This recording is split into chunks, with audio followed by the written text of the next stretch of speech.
O senhor pode definir uma palavra a seus adversários nessa campanha? Começo com Boulos.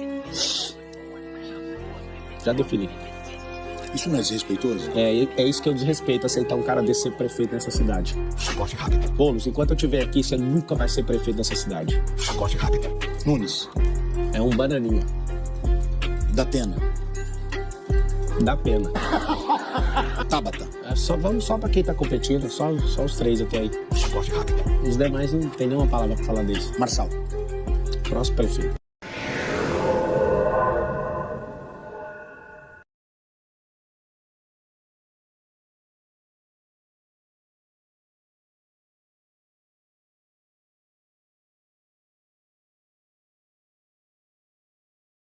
Hoje nosso convidado é o candidato do PRTB, Pablo Marçal.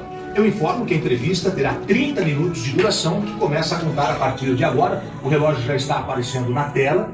Com 29 minutos eu paro a entrevista para as considerações finais. E a minha primeira pergunta é: por que Pablo Marçal quer ser prefeito de São Paulo? Marçal, boa tarde, seja bem-vindo. Coutinho, boa tarde a todos aqui da nossa cidade de São Paulo. Eu não quero ser prefeito, é a cidade que está precisando de um prefeito diferente. O que está aí já está resolvendo.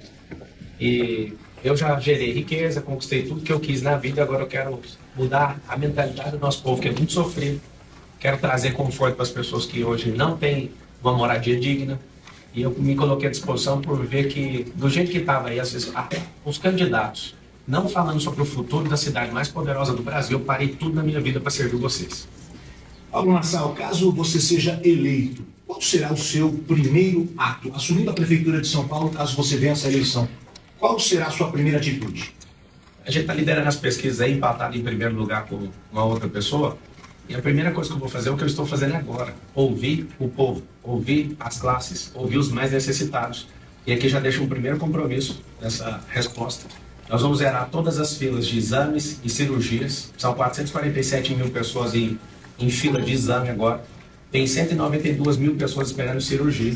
E nós vamos zerar isso tudo em 18 semanas. Eu faço um compromisso pela minha família, que nós vamos parar tudo que for necessário, investir tudo para salvar esse povo, que hoje está dependendo disso. Tem gente morrendo em filas de hospitais. E aqui, enquanto eu for prefeito, nós vamos comprar ociosidade dos hospitais públicos. Isso já foi feito e é muito simples de fazer. Fazer convênio com o governo do estado, convênio com outras prefeituras.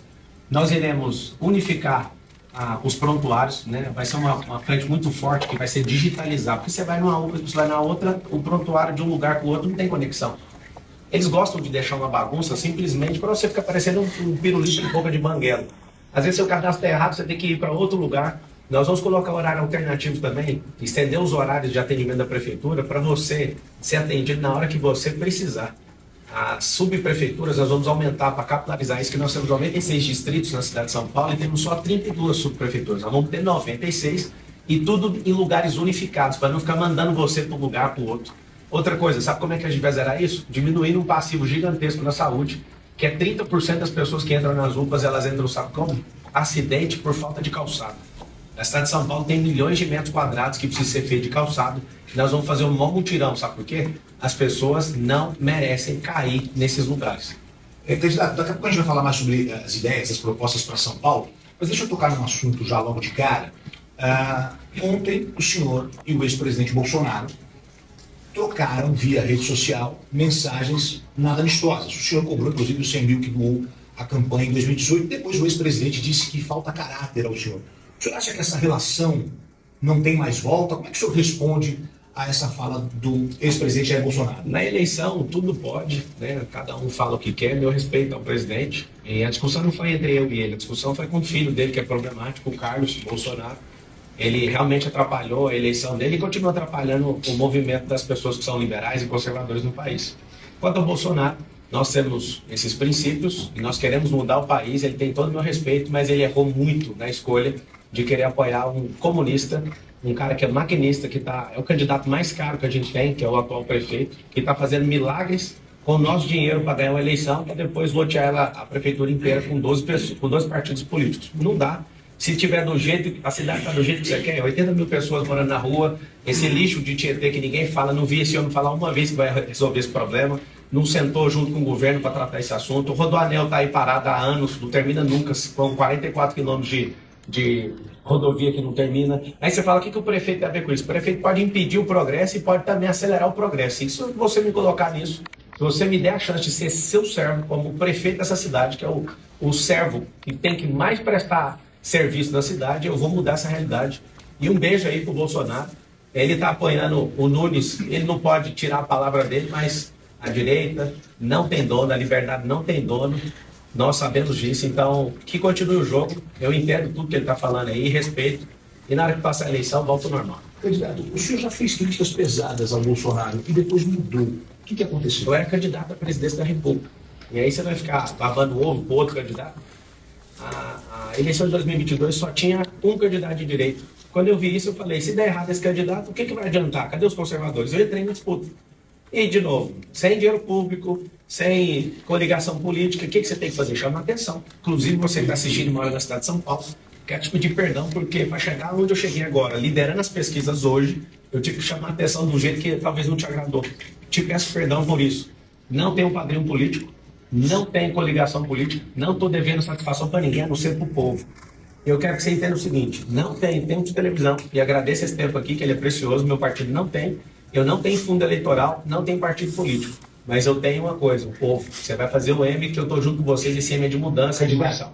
Depois dessa discussão com a família Bolsonaro, nessa semana, o senhor teve que perder eleitores por conta dos apoiadores bolsonaristas? Não, porque o eleitor do Bolsonaro é um eleitor inteligente. Ele não se curva para o que alguém acha. E eu já falei que a discussão foi com quem? Com o Carlos Bolsonaro. A prova que eu estou te falando, que eu não tenho problema nenhum com ele, tem uma homenagem postada hoje com quase 40 mil comentários no meu Instagram, Pablo Marca 1, você pode ver. Eu fiz essa postagem no final de 2022, para você olhar, ele me deu uma medalha esses dias, almoçamos esses dias, e ele me deu essa medalha, é a medalha que ele dá para pessoas que ele respeita muito. Eu te pergunto, por que ele me daria essa medalha hoje? Mas que Deus te abençoe, capitão. Você foi alguém que ajudou muito o país. A escolha sua foi muito errada de apoiar o Nunes. Eu acredito que continua errado, mas você vai honrar sua palavra, mas a gente não vai curvar a cabeça para comunista aqui da cidade de São Paulo. Vamos lá, tem outras perguntas aqui nessa sabatina, candidato. O senhor organizou um evento de treinamento no ano passado que terminou na morte de um homem de 26 anos.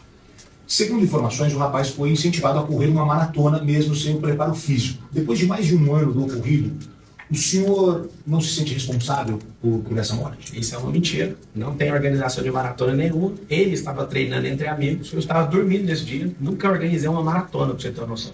Eu já corri 7 maratonas. Eu sou Ironman. Inclusive, fiz uma prova de Ultraman na Flórida esse ano, de 452 quilômetros. E posso falar o seguinte, fiz isso em 35 horas e 17 minutos. O senhor não teve relação com o evento? Zero. Não é funcionário. Por que o seu nome foi atrelado? Porque eu sou famoso, porque eu sou uma ameaça na política, tudo agora sou eu. Olha os jornais, só ontem eu tive 1.500 menções, hoje eu sou capa na Veja, hoje eu estou aqui no Balanço Geral, né? Que está todo mundo assistindo. Mas por quê? Porque está o sistema inteiro contra mim, eu estou sozinho, eu estou só eu, o povo e Deus. E aí não adianta, vocês vão vir para cima de mim com esse tanto de coisa.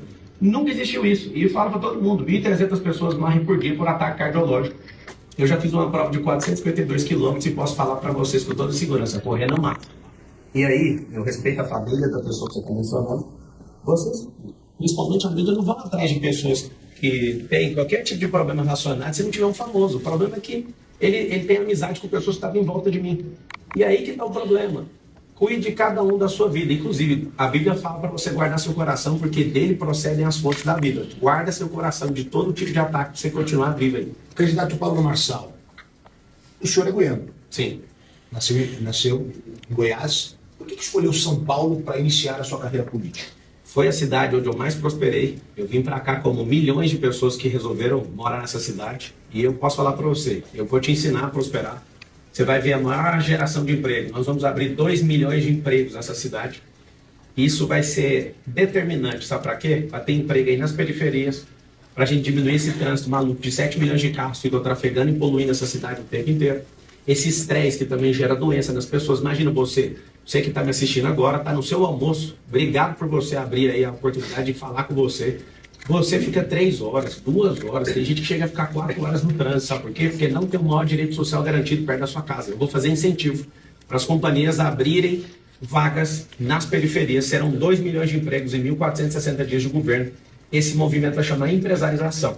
Inclusive, nós vamos revolucionar a educação, ensinando empresarização para o seu filho, desde a da escola pública, desde o ensino básico. Eu sou filho de faxineira, sou filho de funcionário público e a minha maior parte do ensino foi na escola pública e nós não fomos preparados para prosperar. A gente já vai falar sobre planos de governo, mas deixa eu só aproveitar para fazer uma pergunta. O senhor mora onde hoje? No Jardim Europa. Jardim Europa. Sim. Desde quando? Desde o começo da eleição, desde março. É porque a informação que a gente tem é que o senhor morava em Alphaville. Sim, eu tenho mansões em Alphaville, tenho mansão nos Estados Unidos. A pessoa que tem liberdade para construir riqueza, ela pode ter casa onde ela quiser, né? Eu tenho sítio em Alphaville, eu tenho fazenda em Itu, eu tenho resort próprio em Porto Feliz. Eu sou alguém abastado e quero que você saiba que você também pode crescer e ninguém pode colocar limite na sua vida.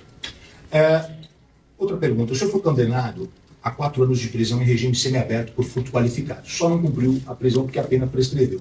O senhor disse que não teve lucro com o esquema... Quem disse a sentença que está escrito, foi o juiz que escreveu. Vou deixar o senhor responder. O senhor disse que não teve lucro com o esquema e que foi injustiçado. A justiça errou no seu caso? Na verdade, o que aconteceu? Eu trabalhei com um pastor, consertando computadores, ele era meu patrão, ganhava R$350. O que aconteceu? Um dia eu chego, a Polícia Federal está lá em casa, eu acabei tendo que ir para a superintendência, passei alguns dias lá, depois eu saio e respondo um processo de 13 anos. Sabe o que significa isso? Isso é uma injustiça que acontece com a maior parte dos jovens nessa cidade. Aquele dinheiro que eu pegava, que era R$350, era para ajudar minha mãe, e a gente não tinha dinheiro para pagar advogado. O advogado queria R$2.000, eu não tinha. Eu era menor de idade, aí acabou acontecendo um fato logo depois que eu fiz 18 anos. Ano que vem, Gotino, esse processo faz 20 anos. Eu não tenho nada a esconder. Inclusive, todas as vezes que vocês tocarem nesse inquérito ou nesse processo, eu faço questão de lembrar 1 trilhão que foi desviado pelo presidente Lula. E ele está aí, presidente do Brasil, ninguém importa com isso. Agora, se vocês acharem algo que eu peguei de alguém, eu devolvo 4 vezes mais. Isso eu tenho minha consciência em paz, meu pai me ensinou a ser homem. E vocês se preparem, porque eu sou o próximo prefeito de São Paulo e esse povo vai fazer minha vida virar um inferno. Eu fui muito inocente de ter que trabalhar com gente que não tem caráter. Eu respeitei, porque ele era um líder religioso. E eu consertava esses computadores e eu posso falar o seguinte, me arrependo de ter aproximado essa pessoa. Mas eu falo aqui olhando nos seus olhos, nunca toquei em nada de ninguém. Aquilo era para ajudar a minha família e hoje em São Paulo, por falta de oportunidade, muitos adolescentes e muitos jovens estão perdendo a sua vida porque acreditam na saída de crime. Nós vamos dar emprego para todo mundo, para ninguém passar isso. Vocês não vão perder seus filhos não vão para a cadeia e nós vamos revolucionar o ensino nessa cidade. Deixa eu aproveitar esse tema, porque eu gostaria que o senhor aproveitasse para explicar um áudio que foi divulgado nessa semana, o senhor tomou conhecimento, ligado ao processo em que teve essa condenação. No áudio, o senhor conversa com uma pessoa que se chama Castor. E fala Pastor. Pastor, eu já falei, o pastor, ele foi meu pastor da igreja. Então não é Castor, é Pastor. É, pastor. Ok. E ele fala sobre captura de e-mails que, segundo a justiça, se tratava de um esquema criminoso. É sobre isso que o senhor falou agora? Sim, é sobre isso. E eu estou alegando isso. Eu não tive nenhuma vantagem financeira a não ser perseguido criminalmente por 13 anos. Sabe o que eu aprendi com isso? Eu odeio injustiça. Nunca na minha vida eu aceito gente que tem coisas escusas ou ilegais fazer nenhum tipo de negócio. Eu tenho mais de 40 empresas hoje, invisto em mais de 120 startups, sou um homem sério, pai de família, tenho 4 filhos.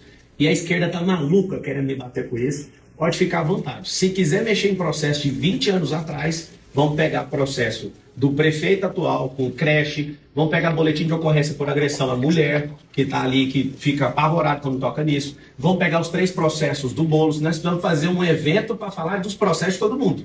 Eu estou falando do seu futuro. Meu passado já foi ressignificado. Eu governo e desfruto no presente, agora eu quero fazer você mudar de vida.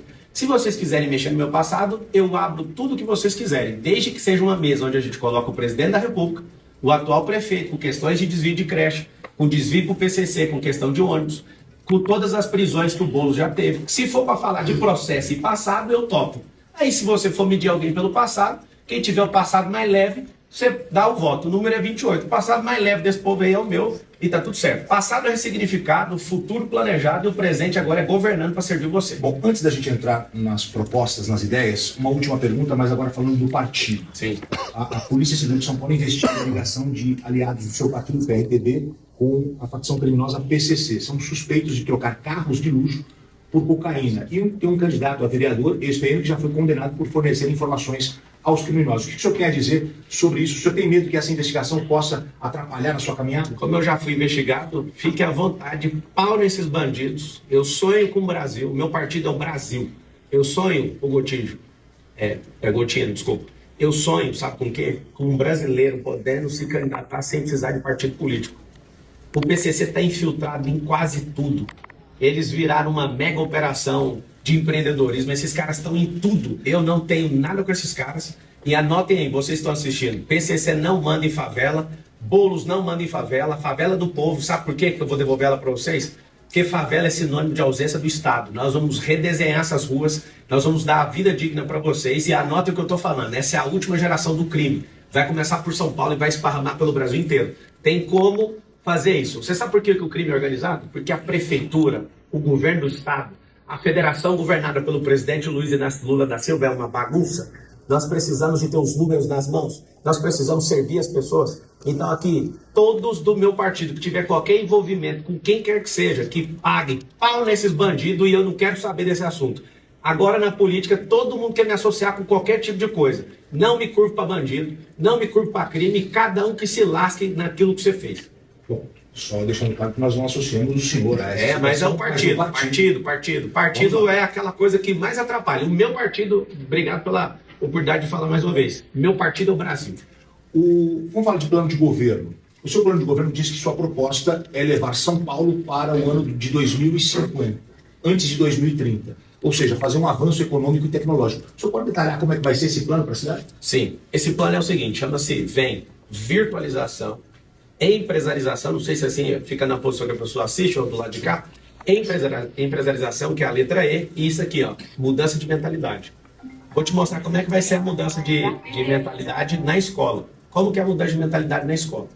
Seu filho vai ter uma identidade esportiva. Nós vamos investir para a nossa escola pública de São Paulo virar uma escola olímpica. O que significa isso? Só para você ter uma noção, uma base olímpica deve custar algo em torno de 1 milhão, 1,5 milhão de reais. Nós vamos colocar em todas as comunidades que tenham espaço para isso, todas as comunidades, todas as escolas, e seu filho vai ter uma identidade esportiva. Sabe por quê? Porque se você for na Cracolândia ou pegar qualquer pessoa em situação de rua, 80 mil pessoas, você não acha um esportista ali que competiu na vida. É um milagre. Já fui atrás dessa informação e não acho. Se tiver identidade esportiva, essas pessoas vão entrar em alto rendimento, essas pessoas vão ser competitivas, essas pessoas vão cuidar da sua saúde e elas dificilmente vão morar na rua ou vão enveredar pelo caminho da criminalidade. Então, a mudança de mentalidade vai acontecer nas empresas. Nós somos 2,2 milhões de CNPJs. Todo CNPJ na cidade de São Paulo, subsidiado. Não vai ter ônus para o empregador, vai ter a prefeitura fazendo um braço de ensino dentro de cada empresa. Como que isso está funcionando? Presta atenção. Nós vamos treinar todos os funcionários para eles entenderem inteligência emocional, educação financeira, empreendedorismo, tecnologias e profissões do futuro. Nós vamos treinar, primeiro, você que é funcionário de uma empresa, para você também poder ter a sua. Quem é que não quer ter seu próprio negócio? Eu faço essa pergunta. Segundo, vamos treinar seus parentes, você que trabalha nessa empresa. E nós vamos treinar os vizinhos aonde essa empresa está alocada. Para quê? Você, seus parentes, os vizinhos, para a gente mudar a mentalidade dessa cidade. Vai ser na escola pública, a empresarização, a educação financeira, as profissões do futuro. Seu filho não vai ficar só ocupado. Sabe por quê? Hoje a gente está ocupando as crianças, gastando 25 bilhões de reais todo ano, e as crianças não estão entrando no quadro de alfabetização, só 38% delas conseguem ser alfabetizadas. E só para terminar a resposta, por gentileza. E sabe o que está acontecendo? Você termina a escola e não tem emprego. Então vai ser uma revolução. Você vai abrir seu negócio, eu vou te mostrar como, eu vou atrair investimento de todos os cantos para a gente revolucionar ter emprego. Muito bem. Eu deixo um tempo para cada resposta, mas depois eu interrompo para a gente falar sobre a maior quantidade de temas. Vamos falar de segurança. O senhor disse que pretende triplicar o efetivo da Guarda Civil Metropolitana. Ou seja, dos 7.500 guardas hoje, a cidade passaria a ter 22.500 homens trabalhando, profissionais trabalhando, homens e mulheres trabalhando. O senhor tem o cálculo de quanto isso vai custar? Como é que vai implementar isso em São Paulo? Para implementar isso em São Paulo não vai ser dentro de 4 anos. É uma política institucional para chegar nesse número. E para chegar nesse número, a gente teria que ter o caos que é hoje. A gente investindo tudo em educação, no meio do percurso pode acontecer de não chegar nesse número. Porque a segurança pública hoje é uma despesa para o Estado. Se eu investir dinheiro na educação e der emprego, automaticamente o emprego novo diminui a criminalidade, para você ter uma noção. O emprego perto da sua casa já vai diminuir a criminalidade. Solução mais inteligente hoje, para o trânsito de São Paulo, emprego nas periferias. Marcelo, por que não tem hoje? Por causa da liberação fundiária. Precisa de liberar a escritura aí e vai ter uma revolução disso. Marcelo, sabe o que é? Eu te acho capitalista, eu te acho rico. Como é que você vai servir os pobres? É simples. O prefeito tem 41 mil imóveis que precisa ser permutado para a gente tirar várias pessoas em situação de risco. Nós vamos dar moradia, nós vamos fazer habitação como nunca foi visto. Eu prometo para vocês, ninguém em 1460 dias de governo vai morar nessas casas de lata, sabe por quê? Uma senhora no Beira Rio, que é uma favela em São Paulo, ela falou assim para mim, aqui quando tá frio parece um IML. Eu olhei para aquilo não sai da minha cabeça, eu fiz uma promessa para ela, ganhando ou não a eleição, eu vou te ajudar a resolver o problema seu aqui. Eu, como empreendedor, investidor, eu consigo resolver muitos problemas. Agora, como prefeito, eu vou resolver seu problema, o problema de todo mundo. Concluí. Vamos falar de Cracolândia. Vamos lá. O que fazer para acabar com a Cracolândia no centro de São Paulo? Até 2030 dá para acabar com a Cracolândia. Como? Tem duas situações, a causa e o efeito. A causa é educação, a causa é emprego. Educação e emprego vai diminuir lá na ponta. Só que é o seguinte, nós precisamos hoje, pra você ter uma noção, para tirar uma pessoa da situação de rua, levar um para abrigo, é 7 vezes uma entrevista com ela e um convencimento. O Sabará, que é meu líder do plano de governo, ele é líder da ARCA e foi inclusive secretário e conhece tudo disso. O que acontece? Ele já tirou 3.500 pessoas de situação de rua e deu emprego para essas pessoas. Você chega com um cardápio, o que você gostaria de fazer? O que você já fez? Só que a pessoa na primeira entrevista não vai, na segunda não vai, na terceira não vai, ou seja, nós temos que criar um mutirão absurdo para aumentar a volumetria de entrevistas na rua para levar as pessoas para o abrigo. Tirou do abrigo, você acabou de tirar ela de uma situação horrível, que é ficar ali na rua, né, numa situação de desprezo. Depois da situação do abrigo, terceiro ambiente, vamos levar para uma horta, vamos trabalhar no McDonald's. Você acredita que pessoas que estão indo no McDonald's agora, você vai lá, para do drive-thru, uma pessoa que está te atendendo, saiu da Cracolândia. Nós vamos pegar essas pessoas que estão saindo e vamos pedir para elas serem testemunhos ali. E eu faço um compromisso pessoal. Os políticos não estão tratando a causa. Eles tratam o efeito só na época de eleição. E esse governo atual teve um aumento de 23% de pessoas em situação de rua. Sabe o que vai acontecer? Nos próximos anos a gente vai ter, não é um Morumbi, é 5 Morumbis de pessoas em situação de rua se não tiver alguém que tem coragem de resolver o problema. Se não der emprego, não diminui a criminalidade. De novo, maior direito social. Vocês vão ver a revolução nessa cidade vai ser a geração de emprego. Candidato, o senhor tem falado sobre uma proposta polêmica que eu gostaria que o senhor detalhasse para a gente. Os teleféricos onde eles seriam instalados exatamente na cidade e quanto custaria isso? O teleférico, ele é um transporte que é o mais seguro do mundo, é elevador. Não horizontal, só para você ter uma noção. O transporte mais seguro do mundo. Ele custa 5 vezes menos do que escavar para fazer o metrô. É um transporte ecológico, silencioso, e traz uma paz na sua alma. Só que eu vou instalar ele só nas comunidades. Porque eu quero fazer sua comunidade ter investimento. Eu quero fazer isso aí virar um polo turístico, gastronômico, hoteleiro, de empreendedorismo e colocar centros olímpicos aonde você mora. Você acredita que isso é capaz? Os governantes estão chamando isso de polêmico, sabe por quê? Porque o segredo deles é sequestrar a alma de vocês, para vocês sempre acreditarem naquilo que eles nunca vão te entregar. Se a gente não investir em vocês, não tem como fazer vocês prosperarem. E aqui eu quero finalizar falando algo. Nós vamos criar centros acústicos para as pessoas fazerem seus bailes, seus pancadões dentro desses lugares. Porque você que é pobre, quando você começa a prosperar, você não aguenta, esse povo não te deixa dormir, você vai embora da favela. O que acontece? A favela perde o dinheiro de quem está prosperando, não tem investimento do Estado e não tem nenhum tipo de investimento turístico. Por isso que vocês estão abandonados. 2 perguntas. Quais comunidades receberiam? E o teleférico não é um transporte que você vai conseguir movimentar poucas pessoas? Ele não tem pausa e depende do investimento. Pra você ter uma noção, a gente consegue pegar por 50 milhões de reais no quilômetro para fazer isso. E aqui eu não vou fazer como todo político que é vagabundo com dinheiro público, que não entende nada. Sabe o que eu vou fazer? Nós vamos testar uma via e pôr a população para falar, isso aqui funciona. Nós vamos criar 10 bolsões de estacionamento para ser na entrada das 10 rodovias da cidade de São Paulo, interligando com ônibus movido a hidrogênio. A gente vai mudar essa frota toda, isso vai levar alguns anos. Mas nós vamos respeitar a natureza dessa cidade. E vamos ligar com o teleférico, sabe por quê? Porque imagina a quantidade de pessoas que vêm dentro de um carro e passam o dia inteiro em São Paulo e vão embora para o interior todo dia. Milhares. Nós vamos criar esses bolsões, usar esse teleférico para ligar na estação, nas próximas estações dessas entradas da cidade de São Paulo. E o teleférico é para honrar você na comunidade. Vou te explicar por que vocês vão mudar de vida. Porque nós vamos investir aí. O governo não investe em vocês, eles ficam fazendo panfletos, fazendo gracinha só no período eleitoral. Vocês vão sair desse sequestro emocional. Heliópolis, por exemplo, receberia? Começa na Vila União, a primeira lá na Zona Leste. A primeira que eu fui, se vocês não me deixarem ser prefeito de São Paulo, anotem o que eu vou falar, porque eu já faço isso na África. Eu já faço isso agora desde 2019. Eu sei como é que faz para desfabelizar. E eu dou conta, eu já fiz e está no YouTube, olha aí. Pablo Marçal Camizungo. Eu já fiz o que eu estou falando que eu vou fazer. E a Vila União foi a primeira comunidade que eu fui. Vocês terão, eu sendo prefeito ou não, eu vou servir vocês e vou mostrar como é que resolve. Sabe o que está faltando na Vila União, na Zona Leste? Está faltando uma coisa, faltando energia. Mas cadê os postes? Conseguiu, mas precisa de colocar via na calçada. Precisa de mutirão, precisa de gente interessada. Eu vou mudar uma primeira, vou mudar a segunda, vou mostrar como é que funciona e nós vamos replicar isso para as mais de 1000 favelas na cidade de São Paulo. Ninguém está falando de desfavelizar essa cidade, eu vou falar para vocês, a comunidade vai ser forte e não vai ter... Você quer... Não, que nós estamos na reta final aqui da nossa entrevista. O senhor pretende mudar a sede da prefeitura para a Zona Norte? Sim, por quê? porque não tem investimento na Zona Norte. Ali em Brasilândia, por exemplo, se você leva ali, que eu estou detectando nessa área, eu já tenho visto as áreas para fazer isso. Se a gente leva os investimentos, o maior prédio do mundo, eu não sei se você vai tocar nesse assunto também, aqui vai ter o maior prédio do mundo. Vai ser um símbolo de turismo e de disrupção na construção civil. Você imagina o tanto de emprego que vai ter na construção civil? Quem vai pagar isso? É o governo? Não, vai ser investimento privado, mas alguém com a caneta BIC precisa autorizar. Nós vamos construir lá onde é Interlagos hoje, esse prédio, o maior prédio do mundo, vai ter que mexer no plano diretor. Deixa que o político aqui resolve, só me dá a caneta. Me dá a caneta que eu vou resolver. Por que eu quero fazer isso? Porque nós precisamos de honrar as extremidades, as capilaridades, as periferias. Senão ninguém quer investir. Você imagina se eu levando a prefeitura para a Zona Norte, o que vai acontecer com os imóveis de vocês? Nós vamos ter investimento, valorização. O cinturão de empresas, nós vamos fazer um cinturão de empresas de 120 quilômetros.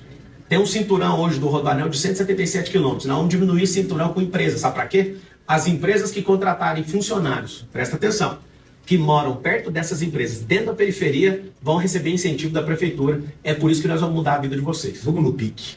Caso o senhor seja eleito, o senhor se compromete a ficar no cargo ou há o risco de, na próxima eleição, o senhor sair para uma outra candidatura e entregar para sua vice? 1480 dias é o meu compromisso com vocês. Eu quero mudar o país através de São Paulo e eu vou provar em todos os dias. Se vocês quiserem que eu fique mais uma vez, a gente discute na próxima eleição. E eu quero pedir para vocês o seguinte, faz o M. O número é 28, eu estou sozinho. Até aqui eu cheguei, estou liderando a pesquisa do Datafolha, nem sei como que esse povo teve coragem de soltar isso. E o número é 28, eu quero, por favor, pedir para você, a gente liderar essa cidade. Tem um anel aqui, Tino, que está aqui, ó, de mudança de mentalidade. Se você puder, no dia 6 de outubro, você vai dar esse anel para alguém.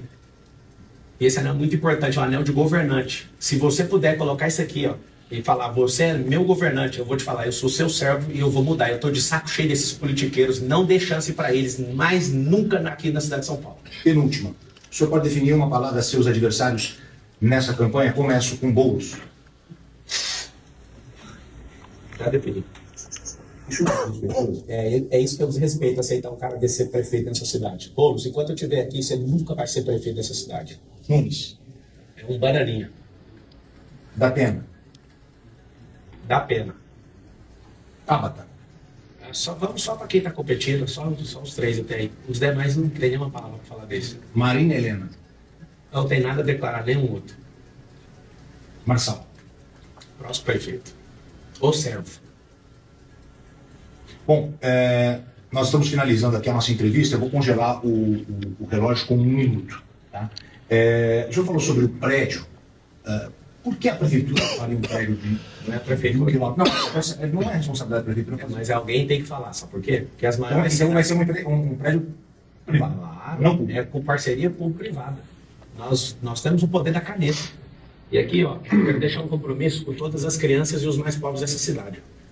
Eu tenho relógios de 400 mil, de 200 mil, e eu resolvi usar esse relógio aqui do Theo, lá do Jardim Rosana, lá no Campo Limpo. Eu tive na feira no final de semana, e o Theo me deu esse relógio. O Theo, garoto de 8 anos, chorou e falou, senti de te dar.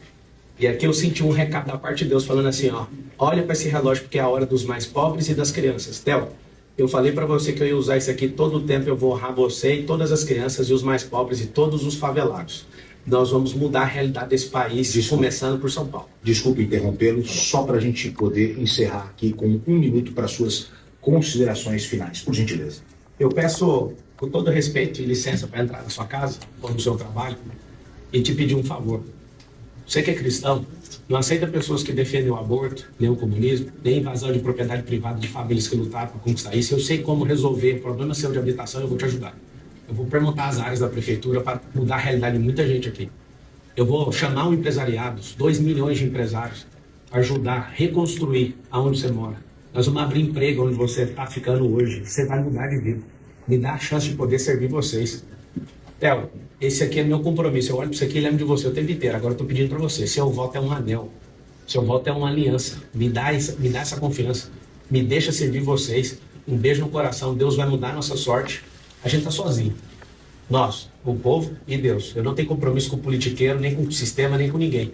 E eu construí riqueza, você também vai construir. Chegou a hora do povo de São Paulo prosperar. Um beijo no seu coração, número é 28. E segue o Instagram, Pablo Marcal 1. Candidato, obrigado pela presença, uma boa tarde. Vou abrir uma live agora. Tamo junto. Boa noite. Olha, Pablo Marçal foi no último sabatinado aqui no Balanço Geral. Eu agradeço a presença do candidato e a gente segue ao vivo com o nosso Balanço Geral. Dá uma olhadinha o que vem por aí nessa tarde de sexta-feira. O caso da secretária da PAI que está desaparecida há 17 dias. O presidente da instituição já